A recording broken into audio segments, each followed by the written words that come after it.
Hello everyone, my name is Black Eagle, and in this video I will show you how to build OTG from source. Building from source means you will create the latest available package for OTG. These builds have likely not been thoroughly tested yet and thus may contain bugs. On the other side of the coin, this means you can help the OTG team by searching for bugs and reporting them to the GitHub page. So without further ado, let's put some music and download the tools we need. So first of all, we want to download Java. And the reason I chose Zulu is because its support will last for an additional 3 years, whereas Oracle recently stopped supporting Java 8. I will include the links in the description, but when you download this, make sure that you select the operating system that you are using and the architecture. So that's like 64 bits and 32 bits. You can find this by going into control panel. It's pretty easy to just Google how to find my Windows version, for example. And then if you follow the guides, you will find it pretty easily. Also, when you download this, make sure you click the MSI. Well, I guess you can also click the zip and then just click the MSI. It's an installer and this is a zip. I have no clue if this includes the installer, but I always just do MSI. So next one is Git for Windows. Pretty straightforward. Just click download and install it. And just leave everything default as is. Just keep clicking yes, yes, yes until you have installed it. Once you have done that, go to this page. Everything is going to be in the description. And once you are here, select the branch that you want to build. This can be like 1.17.1. I'm going to use 1.16.4. Then click the code and copy this here. There's a little these two boxes overlapping each other. You can copy text in there. Minimize and make a folder on your desktop. Then right click in the folder and you will see Git Guy here and Git Bash here. You want to use Git Bash here.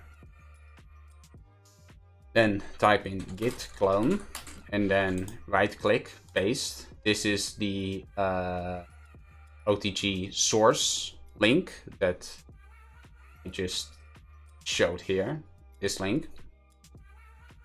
And then space dash B, B stands for build, 1.16.4. You want build 1.16.4. Press enter. Oh, my bad. No, I don't want. Let's stop that right there. And do that again. My bad.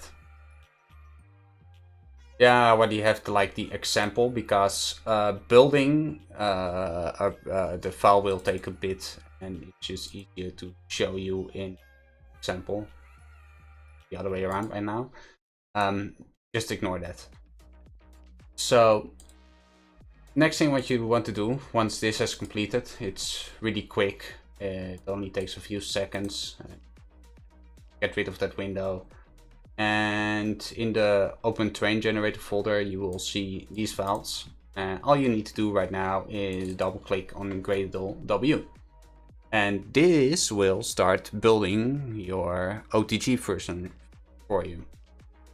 And because this may take a pretty long time, 2 minutes, usually for me. It's throwing some errors as I see. It should work all fine. Yeah, because it takes a bit, I had already did it before, and once it's done, it will show a couple new maps, for example, build and common, I guess. What you want to do is go to Was it build? No, what you want to do is go to build, then releases, and you will have your OpenterrainGenerator right here. This is what you want to put in your mod list. And it will have like all the latest changes that they made to GitHub. You do not need to wait for the OTG for the developers to release it on their Discord. Yeah, as I said, it's useful if you want to make use of the latest features. For example, so one of the developers just added a feature and merged it into the main branch of OTG. Then you can just clone that main branch, build it, and make use of that feature. For the most presets, this is not really required. But if you are a preset developer, then this can be like really handy. On that note, I can also include in this tutorial, because it's been like five, maybe 6 minutes. I can also include in this tutorial how to how to convert your preset into a mod, so to say. Yeah, this concludes the tutorial on how to build OTG from source, and I'm just gonna cram another tiny tutorial in there, which basically follows the same idea. So let's do new. Let's name this World Packer. Go into the folder and let's search it up. Let's see, it's right there.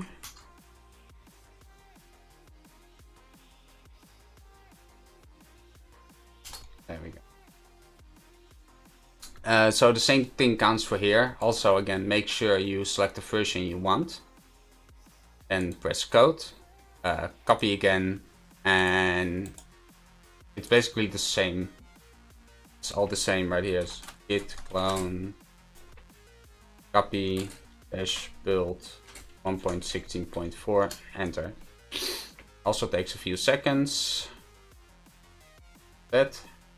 And this is where it changes a little bit. So if you have a preset, you want to put your preset right here. So in my case, that would be like Tokora. I will put Tokora right here. Then the next thing you want to do is, I think it was build Cradle. Yeah, it was build Cradle. You need to edit that file, and then you see quotes edit here.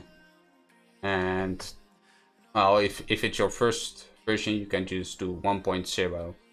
And the version, whenever there's a major version, this one is a major version. If that changes, then it tells your users like their world is going to be overridden, and if they want to be if they are sure they want to do this, it gives that warning. And with a minor version, it doesn't change anything. It's just a way of like tracking for yourself what version you have, and you can like another one behind it. So if you run out, you just end up with a bunch of 9s. So yeah, for this one I'm going to use 1.0, and then I'm going to add the preset name right here. This is how it will be displayed in the jar, and the description is my awesome preset, and then you can put the credit.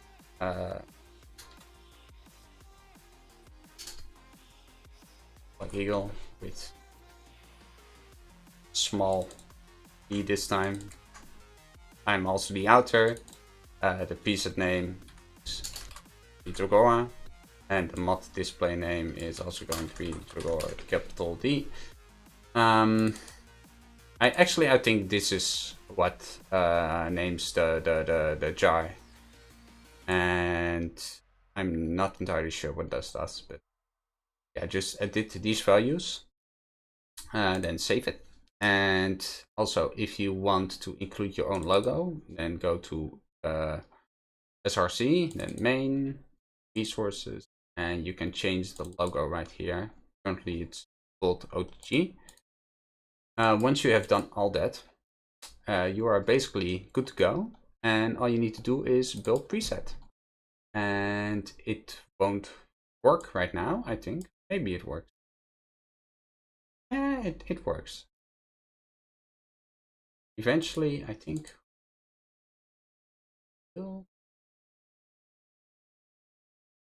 Blips.